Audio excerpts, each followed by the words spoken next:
Saya mengajak, mari kita sama-sama seluruh elemen untuk memberikan edukasi kepada masyarakat bagaimana cara berhukum yang benar dan baik. Bagaimana cara berhukum yang sesuai dengan norma-norma yang sudah diatur di dalam Kitab Undang-Undang Hukum Acara Pidana. Bukan melalui narasi di media sosial, bukan melalui narasi-narasi provokatif yang sifatnya hoax atau yang sifatnya tidak benar. Semua ketentuan prosedur ada rambu-rambunya. Kalau ada hal-hal yang merasa tidak tepat, ada mekanisme yang disebut pra-peradilan. Terkait tentang materi ya, ini terkait tentang materi proses penanganan yang dilakukan oleh Subdit Kamnek di Treskrim Polda Metro Jaya. Silakan Pak Dir. Pertanyaannya luar biasa, tajam.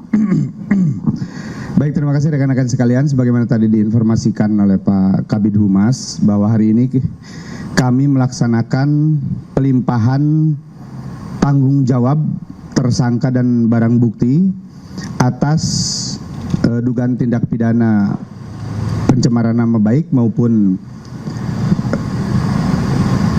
dokumen elektronik yang mana tersangka atas nama RS dan TT hari ini kami limpahkan tanggung jawab tersangka dan barang bukti ke Kejati DKI Jakarta. Tadi ditanyakan terkait dengan penangkapan maupun penahanan ataupun pemanggilan.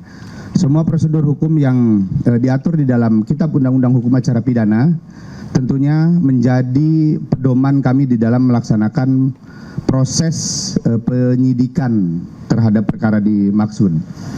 Jadi kami pastikan bahwa seluruh tahapan yang dilakukan oleh penyidik di Treskrim Polda Metro Jaya sudah sesuai dengan prosedur KUHAP. Kemudian yang kedua, intervensi. Kalau intervensi, saya kira lebih tepatnya ke mencoba menghalang-halangi atau mengganggu atau menghambat proses penyidikan ya. Karena upaya-upaya untuk supaya penyidikan ini terhambat atau penyidikan ini mengalami gangguan, ya tentunya penyidik tetap kita hadapi dengan bijak, kita hadapi dengan prosedur yang kita tempuh sesuai dengan KUHAP. Ya kalau adanya upaya-upaya atau mungkin sebagaimana teman-teman ketahui atau lihat ada yang mantan pejabat yang masih merasa menjadi pejabat dan lain-lain, kami tetap berpedoman pada KUHAP yang mengatur di dalam proses penyidikan ini. Saya mengajak, mari kita sama-sama seluruh elemen untuk memberikan edukasi kepada masyarakat bagaimana cara berhukum yang benar dan baik. Bagaimana cara berhukum yang sesuai dengan norma-norma yang sudah diatur di dalam Kitab Undang-Undang Hukum Acara Pidana. Bukan melalui narasi di media sosial, bukan melalui narasi-narasi provokatif yang sifatnya hoax atau yang sifatnya tidak benar. Semua ketentuan prosedur ada rambu-rambunya. Kalau ada hal-hal yang merasa tidak tepat, ada mekanisme yang disebut pra-peradilan. Atau apabila menemukan kecurigaan-kecurigaan atau dugaan-dugaan dari penyidik kami yang dianggap tidak benar, ada pengawas internal yang itu semua saluran bisa digunakan oleh semua pihak di dalam melakukan pengawasan dan kontrol terhadap penyidikan yang kami lakukan. Saya kira itu ya.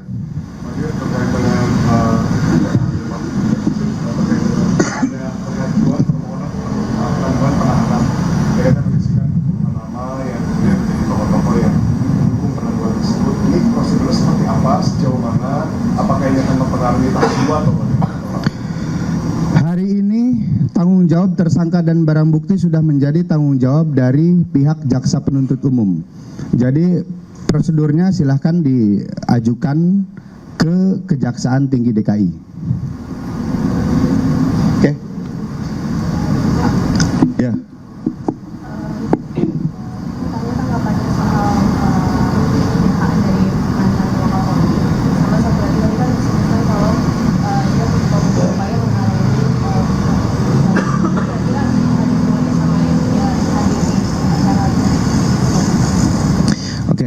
Saya jawab ya.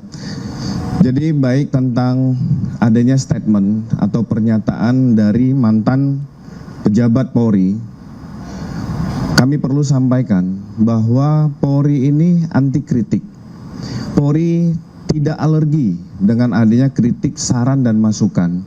Kami berterima kasih dengan beliau yang sudah memberikan masukan. Tetapi perlu kami luruskan kepada publik. Yang pertama, upaya paksa yang dilakukan oleh penyidik itu merupakan suatu rangkaian proses hukum dan ini dapat dipertanggungjawabkan. Termasuk kami ingin meluruskan kepada masyarakat sekalian bahwa terhadap orang yang akan dilakukan penahanan, kewajiban dari penyidik adalah melakukan pemeriksaan fisik dan psikis kepada tersangka yang akan dilakukan penahanan. Apakah yang bersangkutan memiliki penyakit bawaan atau memiliki penyakit menular? Karena ini kan akan bergabung dengan tahanan lain. Untuk dilakukan pemeriksaan kesehatan tersebut di Rumah Sakit Polri Kramat Jati, kita pasti sudah mengetahui bahwa Rumah Sakit Polri Kramat Jati memiliki dokter perlengkapan yang lebih dibandingkan dokes yang ada, sehingga ini memberi ruang penyidik menghormati hak asasi manusia, termasuk yang disampaikan bahwa ada kezoliman. Kami luruskan bahwa dengan memberikan perawatan ditemukan adanya penyakit bawaan dari 2 orang tersangka. Ini dilakukan perawatan secara medis, ini sebagai syarat bahwa Polri itu menjunjung tinggi hak asasi manusia. Termasuk terhadap salah satu tersangka diberikan ruang pada saat melaksanakan ujian. Mungkin teman-teman sudah melihat ada dokumentasi yang sudah naik di media sosial maupun televisi, diberi ruang kesempatan untuk melaksanakan ujian. Jadi saat proses pengobatan yang bersangkutan di Rumah Sakit Polri, ini juga diberi ruang bagi keluarga, tim kuasa hukum, termasuk simpatisan tadi. Yang Mbak tanyakan itu merupakan bagian dari simpatisan. Ini diberi ruang untuk bisa membesuk 2 orang tersangka tersebut. Dan itu sebenarnya langkah-langkah penghormatan terhadap kemanusiaan yang dilakukan. Jadi kami meluruskan, ada tokoh yang menyatakan kezoliman, coba Bapak bisa melihat lagi apa langkah-langkah dilakukan. Jadi memang kalau dalam upaya hukum, kami tekankan sekali lagi, ini bukan terhadap personal, bukan terhadap profesi, bukan terhadap ketokohan, tetapi terkait tentang laporan seseorang warga masyarakat, dilengkapi dengan alat-alat bukti, keterangan saksi, ahli, dan lain-lain, sehingga ditetapkanlah sebagai tersangka. Jadi proses itu yang harus kita sama-sama mengedukasi.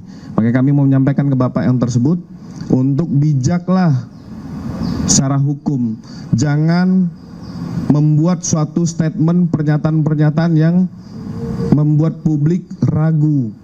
Harusnya dengan beliau yang memiliki kemampuan, apalagi untuk kemarin kita dengar bersama-sama dinyatakan bahwa 2 orang tersangka itu sehat. Yang bisa membuktikan yang bersangkutan sehat itu adalah orang-orang yang expert in area, orang-orang yang memiliki keahlian di bidangnya, yaitu apa? Dokter. Ya.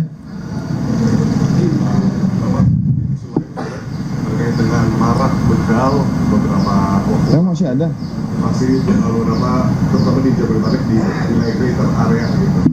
Apa dengan eskalasi seperti apa kalau ini? Ya, kalau kita berbicara secara statis, kejahatan-kejahatan jalanan, kita merubah diksi itu ya. Jadi jangan menimbulkan rasa fear of crime, rasa ketakutan, kekhawatiran di masyarakat. Dengan adanya upaya-upaya preemptif yang dilakukan serta preventif serta upaya langkah terakhir ultimum remedium yang dilakukan oleh Ditreskrim beserta jajaran, ini sudah mengecilkan ruang gerak terhadap pelaku-pelaku kejahatan jalanan.